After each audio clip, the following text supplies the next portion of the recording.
Boa noite, meus amados. O nosso assunto de hoje é os bens materiais, bênção ou maldição.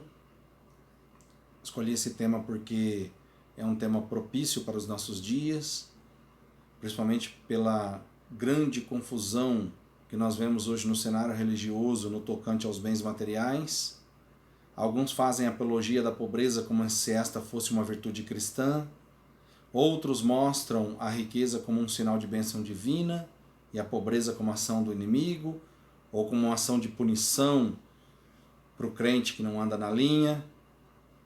Muitas igrejas fazem da pregação da prosperidade o seu carro-chefe.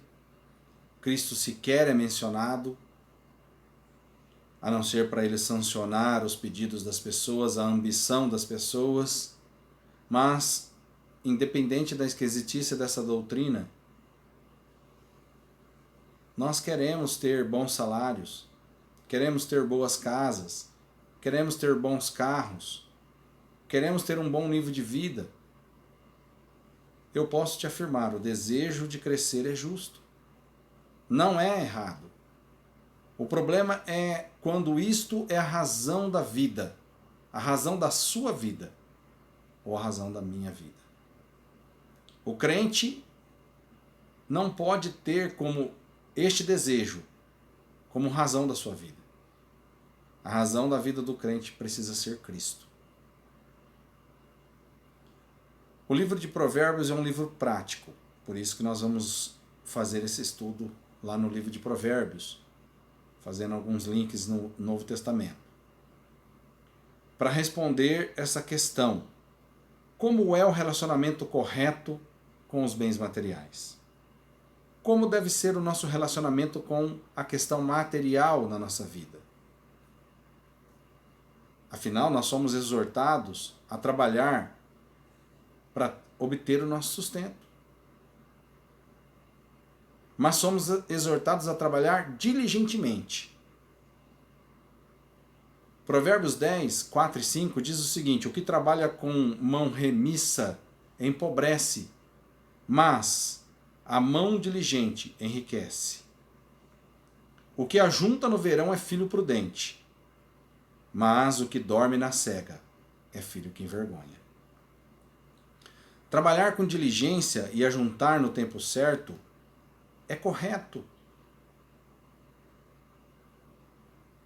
O crente precisa fazer desta forma, ser diligente, trabalhar de forma diligente.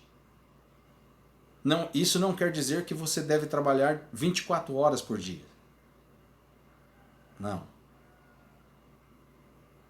Porque onde está o tempo para Deus? Você está colocando o teu trabalho, está colocando como razão da sua vida você obter riquezas, ganho. A razão da vida do crente deve ser Cristo. Em 2 Tessalonicenses 3,10, a palavra de Deus diz o seguinte: porque, quando ainda estávamos convosco, isto vos mandamos, se alguém não quer trabalhar, também não coma. Nós precisamos trabalhar para comer, é justo. É Paulo que está dizendo estas palavras, é justo você trabalhar para o seu sustento. Só que na busca do sustento, nós devemos evitar a cobiça. Provérbios 15, 27 diz o seguinte: o que se dá à cobiça perturba a sua própria casa, mas o que aborrece a peita viverá. Peita é suborno, é presente ilícito. Você faz uso dessas coisas no seu trabalho? As riquezas materiais se dissipam muito rápido. Da mesma forma que você ganha, muitas vezes ela também vai embora. Principalmente quando as coisas são injustas. Em Provérbios 23, 4 e 5, a palavra de Deus diz o seguinte: não cobice os seus manjares gostosos, porque é comida enganosa. Não te fadigues para seres rico, dá de mão a sua própria sabedoria.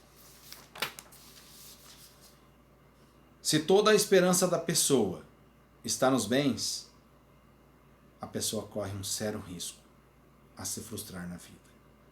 É por isso que nós vimos muitas pessoas frustradas nos dias de hoje.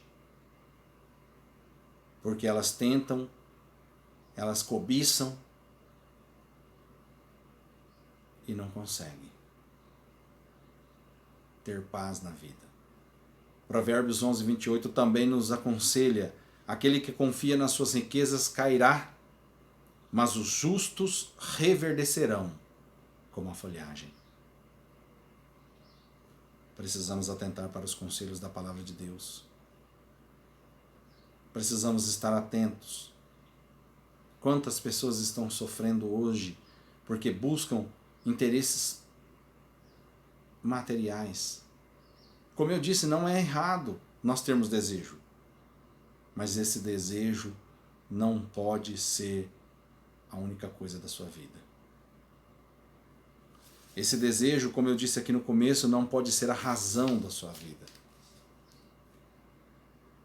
Também em Provérbios 28, 25, o cobiçoso levanta contendas, mas o que confia no Senhor prosperará. Precisamos evitar a cobiça e precisamos colocar a nossa confiança em Deus. Precisamos confiar em Deus. Ainda mais nos tempos que nós estamos vivendo hoje.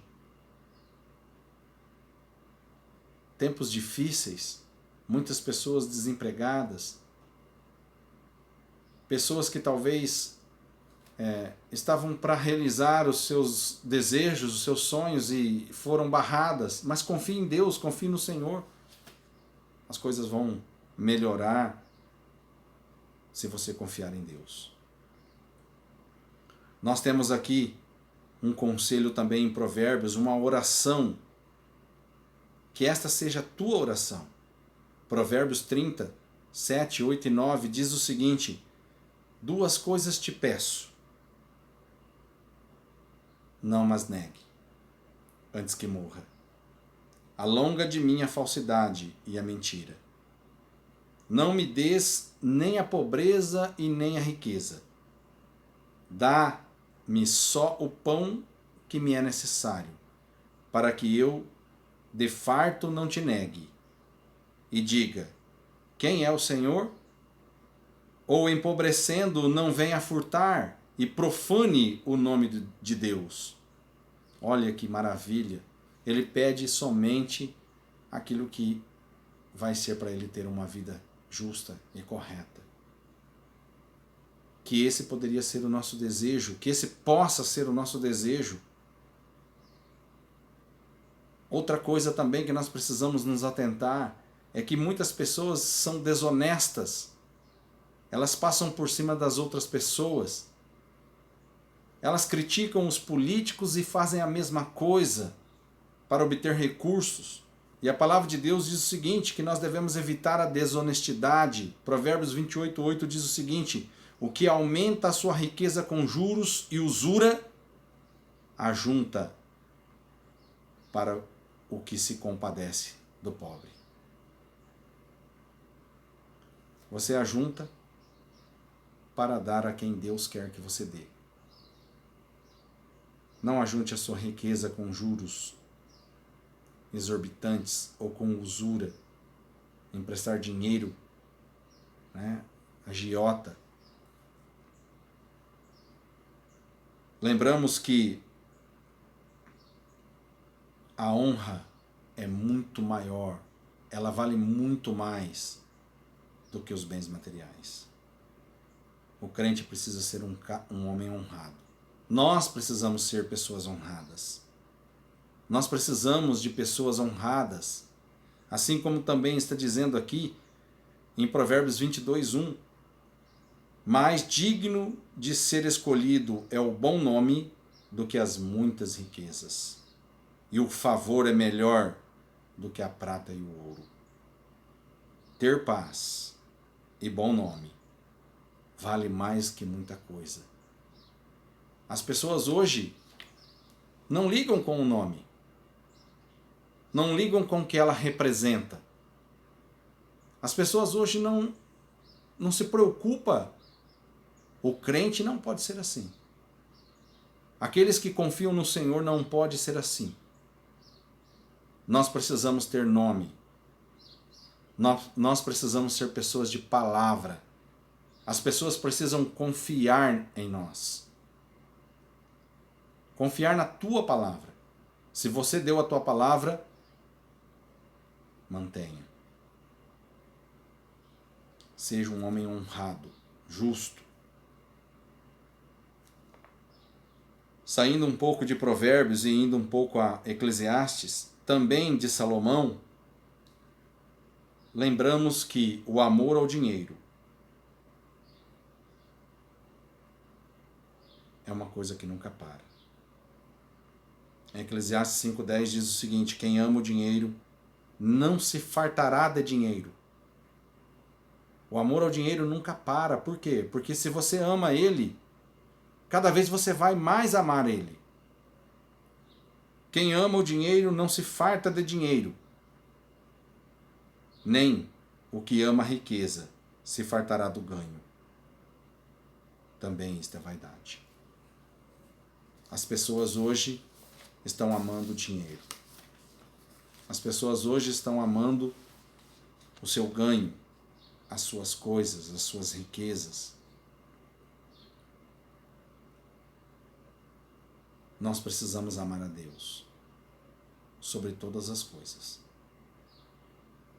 Buscai primeiro o reino de Deus e todas as coisas vos serão acrescentadas. Não é buscar primeiro as outras coisas. Primeiro você tem que buscar o reino de Deus. As outras coisas serão acrescentadas. Eis aqui um conselho de Paulo em 1 Timóteo 6,10. Porque o amor ao dinheiro é a raiz de todos os males. E nessa cobiça, alguns se desviam da fé e se transpassam a si mesmo com muitas dores. O amor ao dinheiro é a raiz de todos os males. Você ama o dinheiro mais do que a Deus? O seu desejo de ter as coisas, de ter uma boa casa, um bom carro, como nós vimos ali atrás na mensagem, esse desejo, ele é a razão da sua vida? É para isso que você trabalha? É para isso que você vive? Então você vai ter problemas. Porque a raiz de todos os males é a cobiça, é o dinheiro. Não é o dinheiro que é a raiz de todos os males. Ué? Não. É o amor a ele. Não é o dinheiro em si, não é a espécie, mas é o amor que você tem a ele. Existem pessoas que têm muito dinheiro e servem ao Senhor. E existem pessoas que não têm nada e amam o dinheiro. Neste amor, por coisas ou por bens materiais, pode se esquecer das pessoas e até oprimi-las. É o que as pessoas fazem hoje. Passa por cima das outras pessoas por dinheiro. O exemplo mais conhecido é o exemplo do empresário que se preocupa tanto com o lucro que oprime os seus assalariados. Isso não deve acontecer. Salários miseráveis, opressão ao trabalhador, mesquinharia de quem tem para com quem depende dele, são transgressão à palavra de Deus. Muitas pessoas ganham o seu salário com opressão. E aqueles que têm oprime. Isto é contra a palavra do Senhor. Mesquinharia, ser mesquinho. Mas não são só os ricos que são mesquinhos, não. Existem muitas pessoas sem condição que também são mesquinhas. Provérbios 14:31 diz: o ouvido que escuta a advertência da vida terá a sua morada entre os sábios.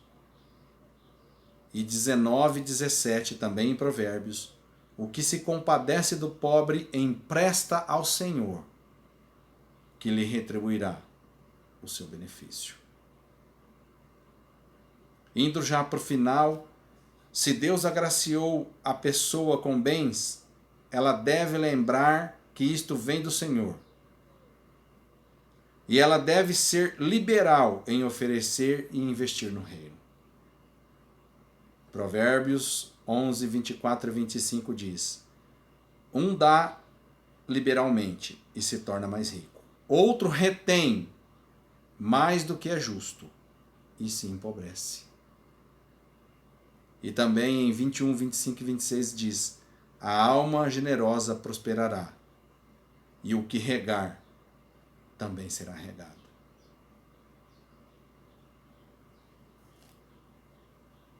O desejo do preguiçoso mata, porque as suas mãos recusam a se trabalhar.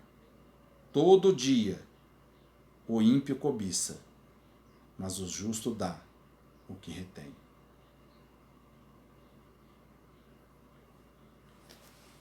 Nós precisamos ter a consciência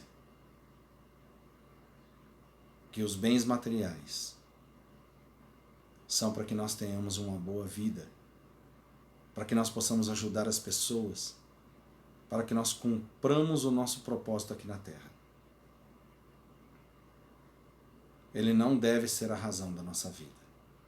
Eu queria terminar hoje essa pequena meditação com esta frase: contribui de acordo com as tuas rendas, antes que Deus torne as tuas rendas de acordo com a sua contribuição. Lembre-se disso.